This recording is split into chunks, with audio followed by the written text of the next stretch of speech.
నమస్తే, welcome to our channel. ప్రస్తుతం మనతో ఉన్నారు ప్రముఖ ఆధ్యాత్మికవేత్త, జ్యోతిష్య మరియు వాస్తు పండితులు బ్రహ్మశ్రీ నిట్టల్ ఫణి భాస్కర శర్మ గురుగారు ఉన్నారు. మాట్లాడదాం. నమస్కారం గురుగారు.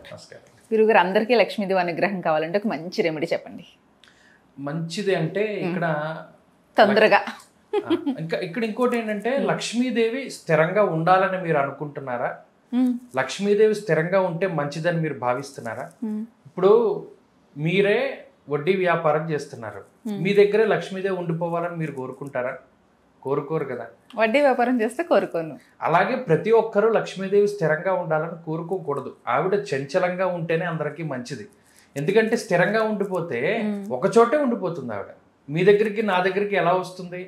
ఆవిడ అలా చంచలంగానే ఉండాలి. అయితే ఇక్కడ మనం ఎలా ఆలోచించాలి అంటే, మన దగ్గరికి వచ్చినటువంటి లక్ష్మీదేవిని లేదా అసలు మన దగ్గరికి లక్ష్మీదేవిని మనం ఎలా ఆకర్షించాలి అంటే, మళ్ళీ అక్కడ చాలా మందికి ఏం సందేహాలు వస్తాయి. ఆవిడకి ఇష్టమైనటువంటివన్నీ మనం చేయాలేమో అంటే, ఆవిడ క్షీరసాగరంలో ఉంటుంది, లేదా ఆవిడకు ఉన్నటువంటి ఆ లక్ష్మీదేవి గవ్వలు, యాలకులు, లవంగాలు ఏవేవో ఉంటే చెప్తారు. అవి ఏమీ అక్కర్లేదండి. లక్ష్మీదేవి స్థిరంగా మీ ఇంట్లో ఉండాలి అన్నా, లేదు ఆ లక్ష్మీదేవిని మీరు ఆకర్షించాలి అన్నా, ఆవిడికి తగినటువంటి గౌరవాన్ని ఇవ్వాలి. అంటే ఉదాహరణకి మీకు జీతం ఒక 10,000 రూపాయల జీతం వచ్చింది అనుకోండి. ఆ 10,000 రూపాయలని చాలా నిక్కచ్చిగా మీకు ఎలా అయితే అవసరమో దాని మేరకు మాత్రమే ఖర్చు పెట్టుకోవాలి. అంటే దాన్ని రెస్పెక్ట్ ఇవ్వడం అంటారు. ఆ 10,000 వచ్చినప్పుడు మీరు లక్ష్మీదేవికి రెస్పెక్ట్ ఇచ్చారనుకోండి, ఆ 10,000ని 1,00,000 కింద ఆవిడే మారుస్తుంది. అంటే ఏంటి? 10,000 ఉన్నప్పుడు మీరు 1,00,000 రూపాయలు పెట్టి వస్తువు కొనుక్కోకూడదు. ఈఎంఐలు పెట్టాను ఇంకోటి. మీ దగ్గర 1,00,000 రూపాయలు ఉన్నప్పుడు 10,000 వస్తువు కొనుక్కోవాలి. అక్కడ మనం ఏం చేస్తున్నట్టు అంటే, లక్ష్మీదేవికి గౌరవం ఇచ్చినట్టు. మన పూర్వీకులు ఇదే మాట చెప్తారు, డబ్బులకి ఎప్పుడు గౌరవం ఇవ్వాలి. ఆ డబ్బు ఏ రూపంలోనైనా ఉండొచ్చు. లక్ష్మీదేవి అష్టలక్ష్ములుగా ఉంటుంది. ధైర్యలక్ష్మి, ధనలక్ష్మి, సంతానలక్ష్మి, సౌభాగ్యలక్ష్మి, ఇవన్నిట్లోనూ లక్ష్మీ స్వరూపమే ఉంటుంది. ఇప్పుడు సంతాన లక్ష్మి లేకపోతే, మన దగ్గర బోల్డ్ అంత డబ్బు ఉంది, సంతతి లేకపోతే ప్రయోజనం. మన దగ్గర బోల్డ్ అంత డబ్బు ఉంది, సౌభాగ్యం లేకపోతే, బోల్డ్ అంత డబ్బు ఉంది, ధైర్యం లేకపోతే, ధనం లేకపోతే. చాలామందికి పాపం డబ్బు ఉంటుంది, అన్ని సౌకర్యాలు ఉంటాయి, తినడానికి ఉండదు, ఏవో రకరకాల వ్యాధులు ఉంటాయి. ధాన్యలక్ష్మి లేదు కదా వాళ్ళ దగ్గర, అరాయించుకునే శక్తి ఉండదు, నిద్ర పట్టదు. మరి ఇలా రకరకాలైన సమస్యలు ఎందుకు వస్తాయండి అంటే, అన్ని మూర్తులు ఇక్కడ శివుడు కానీ లక్ష్మీదేవి కానీ అష్టమూర్తి తత్వాన్ని ప్రకటన చేస్తారు. మనకి దక్షిణామూర్తి స్తోత్రంలో ఒక భూరంభాంశనలో నిలోంబర మహార్ణ దోహిమాంస పుమాన్న అష్టమూర్తి తత్వాన్ని గురించినటువంటి శ్లోకం చెప్తారు. అలాగే లక్ష్మీదేవికి అష్టమూర్తి తత్వం ఉంటుంది. ఎందుకంటే ఉండేటువంటి స్థితి లయాలకి సంబంధించినటువంటి జ్ఞానం చాలా ముఖ్యం. స్థితి ఉంటేనే ఎలా లయం చేయాలి, ఎలా పుడితే ఎలా లయం చేయాలి, ఈ మూడు ఇంటర్లింక్డ్ అనమాట.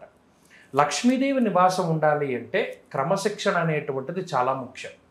ఆవిడ నీ దగ్గరికి వచ్చేంత వరకు చాలా కఠోరమైనటువంటి శ్రమ పడ్డటువంటి నీవు వచ్చిన తర్వాత కూడా అదే కఠోరంగా ఉండాలి. అంతేగాని నచ్చినటువంటివి ఖర్చు పెట్టుకుంటూ, విచ్చలవిడిగా ఉంటూ, వ్యసనాలకి ఖర్చు పెడుతూ, కనీసం ఆ డబ్బుకి గౌరవం ఇవ్వకుండా దాన్ని రకరకాలుగా ఉపయోగం చేశారనుకో, వాళ్ళ దగ్గర లక్ష్మి నిలవదు.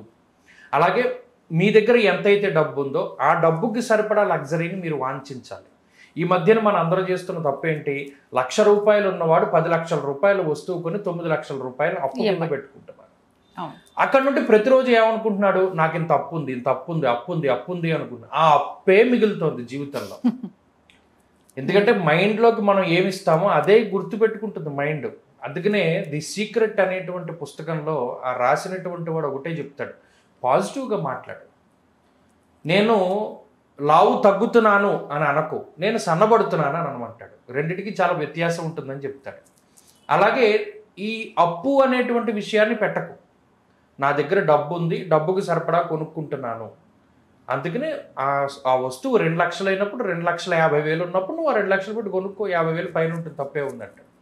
ఇలా మన దగ్గర ఉన్న డబ్బు మనం ఖర్చు పెట్టేటువంటి విధానంలో ఆ గౌరవం అనేటువంటిది తెలుస్తుంది.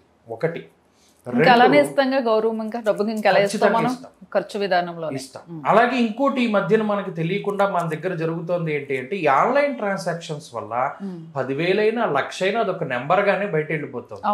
ఇది వరకు కాలంలో 10,000 రూపాయలు 100 రూపాయలు లెక్క పెట్టండి, అప్పు ఇంత డబ్బా మనం. ఇవాళ స్కాన్ చేస్తున్నాం 3,000 కొడుతున్నాం, స్కాన్ చేస్తున్నాం 10,000. ఆ విలువ కూడా తెలియట్లా. ఇప్పుడు చేతి ఇస్తే అరే ఇన్ని డబ్బులు ఇచ్చేస్తున్నామన్న ఫీలింగ్ ఉండే. నిజమే గురుగారు. ఇప్పుడు అదేం లేదు, స్కాన్ చేస్తున్నాం కొడుతున్నాం, అది కూడా మనకి విలువ తెలియట్లా. అది ఒకటి. ఇది వరకు కాలంలో ఏదైనా ఒక వస్తువు కొనుక్కోవాలి అంటే ఇది అవసరమా కాదా అని అడిగేవారు. ఇప్పుడు అవసరం ఉన్నా లేకపోయినా ఆ వస్తువు కొంటున్నాం, వాడితే వాడుకుంటాం లేకపోతే లేదు. తర్వాత మూడో విషయం, ఇది 2 విషయాలు ఇక్కడికి. మూడో విషయం ఏంటి అంటే ఫాల్స్ ప్రెస్టేజ్కి ఇప్పుడు వెళ్ళకూడదు. మన దగ్గర ఎంతైతే ఉందో దాంతో నువ్వు తృప్తి పడు. తృప్తి లేనటువంటి చోట భగవంతుడు ఉండడు. ఎప్పుడైతే నీకున్నటువంటి దాని మీద నువ్వు తృప్తిని పొంది ఉంటావో, ఓకే, పక్కింటి వాడు కారు కొనుక్కున్నాడు, నాకు కారు లేదే, సైకిలే ఉంది, అలా ఆలోచనలు పెట్టుకున్నవాడు ఎప్పుడు ఎదగలేడు. పక్కవాడిని చూసి ఎప్పుడు కంపారిజన్ చేసుకోకూడదు. నాకు సైకిల్ ఉంది, అబ్బు సైకిల్ కూడా లేని వాళ్ళు చాలామంది ఉన్నారు కదా, కనీసం నాకు సైకిల్ అయినా ఉంది, అయినా నా అవసరానికి సైకిల్ సరిపోతుంది కదా, నాకు కారు ఎందుకు? ఆలోచన ఉన్ననాడు లక్ష్మీదేవి మీ ఇంట్లో నివాసం ఉంటుంది. మనం పూజలు చేస్తేనో వ్రతాలు చేస్తేనో లేకపోతే ఇంకోటి చేస్తేనో లక్ష్మీదేవి అంటే మన ప్రతి ఆలోచనలో ఉంటుంది లక్ష్మీ. మన ఇచ్ఛాశక్తి, జ్ఞానశక్తి, క్రియాశక్తి స్వరూపిణి అని అంటాం. లలితా సహస్రనామాలు చదివేటప్పుడు ఇచ్ఛాశక్తి, జ్ఞానశక్తి, క్రియాశక్తి స్వరూపిణి అంటాం. ఇచ్ఛ అంటే ఏంటి? ఉదాహరణకి మీకు దాహం వేసింది, దాహం వేసింది అని తెలియడం ఒక శక్తి. దానికి ఏం చేయాలి? మనం మంచినీళ్ళు తాగాలి. అది కూడా తెలియదు చాలామందికి. దాహం వేసినప్పుడు నీళ్లు తాగాలి అని తెలిసింది మన ఇచ్ఛ. అక్కడ జ్ఞానం పనిచేస్తుంది. ఇచ్ఛ ఏంటి? నీళ్లు తాగాలి, జ్ఞానం నీళ్లు తాగమని చెప్పింది. ఇచ్ఛ ఏంటి? దాహం వేసింది. దానికి క్రియాశక్తి ఏంటి? ఈ గ్లాస్ తీసుకుని మనం తాగేమే, అది క్రియ. ఈ మూడిటికి ఏ శక్తి అయితే పనిచేస్తుందో ఆ శక్తి స్వరూపిణియే లక్ష్మీదేవిగా మన దగ్గరికి వస్తుంది. అక్కడ అమ్మవారికి మనం ఏం గౌరవం ఇచ్చామన్నది కూడా చూసుకోవాలి. ఇవన్నీ మనకి పెద్ద పెద్ద పురాణాలు చదివేయక్కర్లేదు, ఏం మనకి దూర్జటి చెప్పినటువంటి మాటలు ఏంటి అంటే ఏం స్తోత్రాలు చదివేయని, ఏం వ్రతం చేసిందని, ఏం హోమాలు చేసేయని సాలిపురికి, ఏనుక్కి, పావుకి మోక్షం ఇచ్చాడు శివుడు. అద్భుతం. ఆయన అదే మాట అన్నాడు. వాళ్ళు ఏం హోమాలు చేశారు, ఏం వ్రతాలు చేశారని వాళ్ళకి మోక్షం వచ్చింది. మన చర్య, మన క్రియ, మనం ఎలా ఉన్నామో అదే మనల్ని చూపెడుతూ ఉంటుంది. అందుకని మనకేంటంటే ప్రతి శరీర అవయవాల్లోనూ దేవతా స్వరూపం ఉన్నది. ఆయా దేవతల్ని మనం ఆరాధన చేసేటప్పుడు చక్కగా మనం ఆ శరీరంలో ఉన్నటువంటి దేవతామూర్తుల్ని ఆరాధన చేయాలి. అక్కడ మన మైండ్, మన మాట, ఇవన్నీ కూడా ఎంత మితంగా ఉండాలి. ఇప్పుడు ఎక్కడికో వెళ్ళక్కర్లేదండి. ఇప్పుడు మన మధ్యలోనే ఉంటారు రజనీకాంత్. ఆయన సూపర్ స్టార్గా ఎదిగాడు. ఆయన ఏం చెప్పాడు తెలుసు సమాధానం?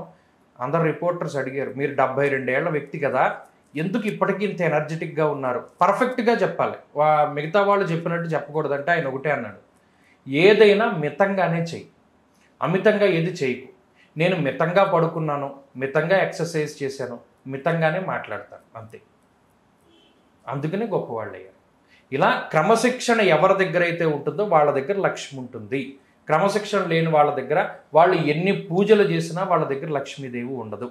కాబట్టి లక్ష్మి మన దగ్గర ఉండాలి అన్నా, మన లక్ష్మీదేవిని మనం ఆకర్షించాలి అన్నా మన ఆలోచనలే. మీకు 92.5 FM రావాలి అంటే ఇక్కడ 92.5కి ట్యూన్ చేయాలి, అప్పుడే ఆ ఫ్రీక్వెన్సీ మ్యాచ్ అవుతుంది. అలాగే మీ దగ్గర ఉండే పాజిటివ్ ఆలోచనలు, పాజిటివ్ దృక్పథం లక్ష్మీదేవిని ఆకర్షించాలి. పూజ చేస్తేనో వ్రతం చేస్తేనో రావు.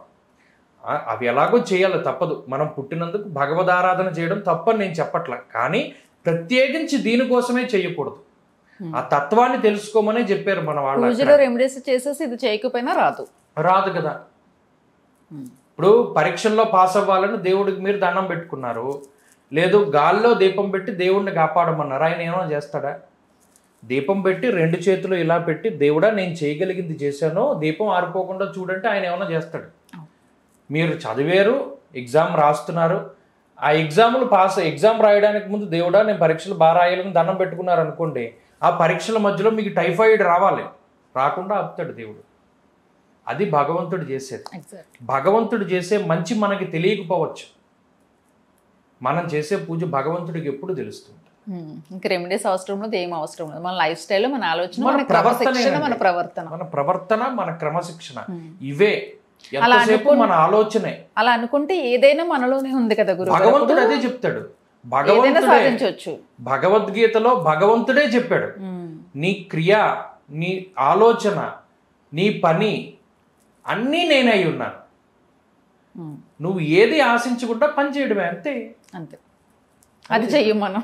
అదే చెయ్యం మనం. ఎంతసేపు ఏంటంటే ఏదో కంపారిజన్, అది ఇది హడావుడి చేసేస్తూ ఉంటాం. ఏమి లేదు లక్ష్మీది మన ప్రవర్తనలో కేవలం చాలా మీ చక్కగా ఆలోచన అండి. చెప్పారు.